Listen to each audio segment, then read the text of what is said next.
சுச்சக்கர வரதாச்சாரியம் சுத்த சத்வ குருத்தமம் ஸ்ரீநிதி ராகவம் வந்தே ஹியபார கருணாகரம் கவிதாஜித கல்லோலி கன்யகா காந்தவக்ஷசே கருணாதி குணாட்யாய கமலாநிதயே நமஹா. ஸ்ரீ சங்கரா டிவி நேயர்களுக்கு நமஸ்காரம். புன்னகை ராமாயணம் கிஷ்கிந்தா ஸ்பந்தம் 11வது ஸ்லோகத்தை இன்றைய தினம் நாம் அனுபவிக்க உள்ளோம்.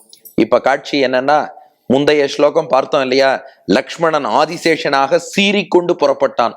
ராமன் கொஞ்சம் சாந்தப்படுத்தி என்னன்னு விஷயத்தை மட்டும் சாந்தமாக சொல்லிட்டு வாங்குறான். இப்போது லக்ஷ்மணன் கிஷ்கிந்தைக்கு போய் எச்சரித்தவாறே சுக்ரீவன் தன் தவறை உணர்ந்து கொண்டான். இனி இந்த மாதிரி மது அருந்துதல் உள்ளிட்ட விஷயங்கள்ல ஈடுபட்டு நன்றியை மறக்க மாட்டேன் என்று சொல்லி அதுக்கப்புறம் வானர சேனையை மொத்தமாக திரட்டி கொண்டு சுக்ரீவன் அவன் தலைமையில பெரிய வானர சேனை இப்ப ராமனை எல்லோரும் அடிபணிகிறார்கள். இப்போ சுக்ரீவன் மனம் திருந்தி சீத்தையை தேடுவதற்கான 70 வெள்ளம் வானர சேனையோடு வந்தானே, அவனை பார்த்து ராமன் பூத்த புன்னகையைத்தான் 11வது ஸ்லோகத்திலே வில்லூர் சுவாமி வர்ணிக்கிறார். உங்கள் இல்லத்திலும் உள்ளத்திலும் எழுந்தருளியிருக்கும் சீதாராமர்கள் முன்பு ஸ்லோகத்தை விண்ணப்பிக்க தயாராக இருப்பீர்கள். மனத்திரையிலே காட்சி, சுக்ரீவன் மனம் திருந்தி சேனையோடு ராமன்ட்ட வரான்.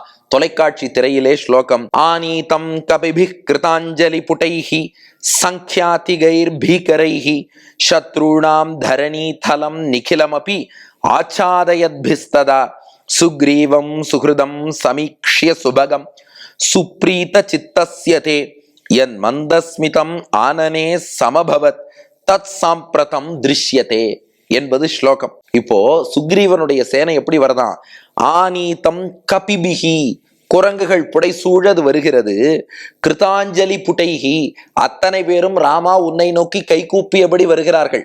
ஏன்னா இந்த புன்னகை ராமாயணம் வடுவூர் ராமனோட நேரா இன்டராக்ஷன். அப்ப வில்லூர் சுவாமி சொல்றார், ராமா எல்லா குரங்குகளும் பார்த்தா உன்னை நோக்கி கை கூப்பி கொண்டே வருகிறது. சங்க்யாதிகைஹி அவ எவ்வளவு எண்ணிக்கைன்னு எண்ணி முடிக்க முடியலையாம். ஏன்னா 70 வெள்ளம்ங்கிறதுக்கு ஒரு பெரிய கணக்கு சொல்றா. அத்தனை கோடிக்கணக்கான குரங்குகள் இருக்கின்றன. பீகரைஹி பாக்கிறவாளுக்கு பயமா இருக்கான். ஏன்னா இவ்வளவு பெரிய வானர சேனை வந்தால், அப்பா இது வந்தா என்ன பண்ணும், இது போர் புரிந்தால் என்ன ஆகும்னு எதிராளி அஞ்சும்படியாக அந்த சேனை வந்திருக்கிறது. சத்ருணாம் தரணி தலம் நிகிலமபி ஆச்சாதயத்பிஸ்ததா எதிரிகள்லாம் பார்த்தாலே அதை பயந்துருவான். அது மட்டும் இல்ல, பூமி எங்கும் அந்த வானர சேனையே நிரம்பி இருக்கான். ஏன்னா கண்ணு கெட்டிய தூரம் வரைக்கும் எங்க பார்த்தாலும் ராமனை சூழ்ந்திருக்கும் அந்த பூமி முழுக்க வானர சேனை தான் நிறைந்திருக்கிறது. இப்படிப்பட்ட சேனையோடு சுக்ரீவன் வர, சுக்ரீவம் சுஹ்ருதம் சமீக்ஷ்ய சுபகம், ராமா அப்போது சுக்ரீவனை நீ ஆசையோடு அழகாக பார்த்து சுப்ரீத சித்தஸ்யதே ரொம்ப உகந்த மனத்தோடு உவந்த உள்ளத்தனாய் நீ அந்த சுக்ரீவனை பார்த்து கட்டாட்சம் செய்து அவனை பார்த்து புன்னகை செய்தாயே, என் மந்தஸ்மிதம் ஆனனே சமபவத் தத் சாம்பிரதம் திருஷ்யதே அப்போது சுக்ரீவனை பார்த்து நீ பூத்த புன்னகையைத்தான் இப்போது வடுவூரிலே நாங்கள் காணும்படியாக காட்டுகிறாய் என்பது ஸ்லோகத்தின் கருத்து. அப்போ விஷயம் அவ்வளவுதான். சுக்ரீவன் மனம் திருந்திட்டான், வானர சேனையோடு வந்துட்டான். பெரிய சேனை பூமியையே வியாபிச்சிருக்கு, எதிரிகளுக்கு பயத்தை ஊட்ட வல்லதாக இருக்கிறது. அத்தனை பேரும் எண்ணிக்கை எவ்வளவுன்னு எண்ணி முடிக்க முடியல. அத்தனை பேரும் ராமனே கத்தின்னு கை கூப்பியபடி அத்தனை வானராள் வந்திருக்கா. இந்த சேனையோடு வந்த சுக்ரீவனை பார்த்து, ராமா நீ பூத்த புன்னகையைத்தான் இப்போது எங்களுக்கு காட்டுகிறாய். இப்போ 3 விஷயம். புன்னகைக்கான காரணம் என்ன அப்படின்னா, அதுவா சுக்ரீவன் தான் திரும்ப வந்துட்டானே, பரவாயில்ல நம்ம நண்பன்னு சொல்லிண்டவன் துரோகம் பண்ணல, திரும்ப வந்துட்டான். இதுதான் புன்னகைக்கான காரணம். அது மட்டும் இல்ல, சுக்ரீவனை ராமன் மன்னித்தான், அதுவும் புன்னகைக்கு காரணம். இதுல ஒரு பெரிய விஷயம் இருக்கு. இத அபயப்பிரதான சாரத்திலே சுவாமி வேதாந்த தேசிகன் அழகா விளக்கியிருக்கார். என்ன விஷயம்னா, இப்போ சுக்ரீவன் யார்கிட்ட அபச்சாரப்பட்டான்னா ராமன்ட்ட. ஏன்னா 4 மாசத்துல சீத்தையை தேட ஏற்பாடு பண்றேன்னா, ஆனா எதுவுமே பண்ணல, ராமன்ட்ட அபச்சாரப்பட்டான். இப்ப அவனை கேள்வி கேட்க லக்ஷ்மணன் போறான், போய் அங்கே சீற்றம் கொள்கிறான். சுக்ரீவன் என்ன பண்ணிட்டான், லக்ஷ்மணன்ட்ட மன்னிப்பு கேட்டான். நான் பண்ணதெல்லாம் தப்பு தான், தெரியாம பண்ணிட்டேன், மன்னிச்சுக்கோன்னு. அங்க லக்ஷ்மணன்ட்ட மன்னிப்பு கேட்டுட்டு இந்த ஸ்லோகத்தை என்ன கவனிங்கோ, ராமன் காலில் விழல, ராமன்ட்ட மன்னிப்பே கேட்கல, சேனையோடு வந்தான், ராமன் ஆட்டோமேட்டிக்கா ஏத்துட்டானான். இது கொஞ்சம் இடிக்கிறதே. இவன் தப்பு பண்ணது ராமன்ட்ட, சாரி கேட்டது லக்ஷ்மணன்ட்ட.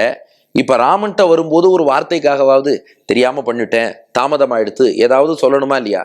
இவன் பாட்டுக்கு வரான், ராமனும் ஏத்துக்கிறானேன்னா இதைத்தான் அபயப்பிரதான சாரத்துல சுவாமி வேதாந்த தேசிகன் விளக்கினார். நாமோ பெருமாள்கிட்ட அபச்சாரப்பட்டோம்னா பெருமாள்கிட்டையும் மன்னிப்பு கேட்கலாம், பாகவதர்கள்ட்டையும் மன்னிப்பு கேட்கலாம். ஒருவேளை ஒருத்தர் பாகவதர்கிட்ட மன்னிப்பு கேட்டார்னா அதுக்கப்புறம் பெருமாள் தங்கிட்ட மன்னிப்பு கேட்கணும்னு எதிர்பார்க்க மாட்டாராம். பாகவதனான லக்ஷ்மணன்ட்ட அவன் சாரி கேட்டுட்டான், இனி எங்கிட்ட கேட்கணும்னு ராமன் எதிர்பார்க்கல. அதனாலதான் அவன் வரும்போதே புன்னகையோடு வரவேற்றானே ஒழிய அவன் சாரின்னு சொல்லவே சான்ஸ் கொடுக்கல. ஆனா அதே சமயம் இதுல இன்னொரு விஷயம் இருக்கு. ஒருவேளை பாகவதாள்கிட்ட அபச்சாரப்பட்டுட்டோம்னா அதுக்கு பெருமாள்கிட்ட போய் மன்னிப்பு கேட்டாலும் மன்னிப்பு கிடைக்காது. எந்த பாகவதர்கிட்ட அபச்சாரப்பட்டோமோ அவர்கிட்ட தான் போய் மன்னிப்பு கேட்கணும். அப்போ பகவத் அபச்சாரத்துக்கு பெருமாள்கிட்டையும் மன்னிப்பு கேட்கலாம், பாகவதாள்கிட்டையும் மன்னிப்பு கேட்கலாம். பாகவதர்கள் மன்னித்து விட்டால் பெருமாள் ஆட்டோமேட்டிக்கா மன்னிச்சுட்டாருன்னு அர்த்தம். அதே சமயம் பாகவதாள்கிட்ட இறை அடியார்கள்ட்ட அபச்சாரப்பட்டோம்னா அடியார்கள் மன்னித்தாலே ஒழிய வேறு புகழே கிடையாது. பெருமாளே சொல்லிடுவார், எங்கிட்ட வராதப்பா, நீ அந்த பக்தன்ட்ட போய் அபச்சாரப்பட்டுட்ட, நீ அவன்கிட்ட போய் பேசி கொன்று வாரான். அப்போ இவன் சுக்ரீவன் அபச்சாரப்பட்டது ராமன்ட்ட, ஆனா மன்னிப்பு கேட்டது லக்ஷ்மணன்ட்ட. அதனாலதான் வரும்போதே அவனை புன்னகையோடு வரவேற்றிருக்கிறான் ராமன். ராமன்ட்ட தனியா சாரி கேட்க வேண்டிய தேவையில்லை. 2, இந்த புன்னகை உணர்த்தக்கூடிய மெசேஜ் என்னன்னா அதே மெசேஜ் தான். பெருமாள்கிட்ட அபச்சாரப்பட்டோம்னா அடியார்கள்ட்ட கூட நாம மன்னிப்பு கேட்டுக்கலாம், அல்லது பெருமாள்கிட்டையும் கேட்கலாம். ஆனா பாகவத அபச்சாரம்ங்கிறது கூடாது. அது மட்டும் பண்ணிட்டோம்னா திரும்ப அந்த அடியார்கிட்டயே போய் மன்னிப்பு கேட்டாலே ஒழிய நமக்கு வேறு கத்தியே கிடையாது. ஆகையினால பெருமாளை பொறுத்தவரை அடியார்கள்ட்ட மன்னிப்பு கேட்டாலே அவர் ஏத்துக்கிறார். இதுதான் இந்த புன்னகை தெரிவிக்கக்கூடிய மெசேஜ். 3, இந்த புன்னகை, இதை நாம ரசிக்கிறோம். நமக்கு என்ன பலன்னா நாம் தெரியாமல் செய்த அபச்சாரங்கள் அத்தனையும் பகவான் மன்னித்தருள்வான். அதற்கு வாங்கோ இந்த ஸ்லோகத்தை எல்லோரும் இணைந்து சேவிப்போம். ஆனீதம் கபிபிஹ் கிருதாஞ்சலி புடைஹி சங்க்யாதிகைர் பீகரைஹி சத்ருணாம் தரணீதலம் நிகிலமபி ஆச்சாதயத்பிஸ்ததா சுக்ரீவம் சுஹ்ருதம் சமீக்ஷ்ய சுபகம் சுப்ரீத சித்தஸ்யதே என் மந்தஸ்மிதம் ஆனனே சமபவத் தத் சாம்பிரதம் திருஷ்யத்தே என்று சொல்வோம். நாம் செய்த அபச்சாரங்கள், தெரிந்தோ தெரியாமலோ செய்த பிழைகள், அதை எம்பெருமான் மன்னித்தருள்வான். நன்றி, வணக்கம்.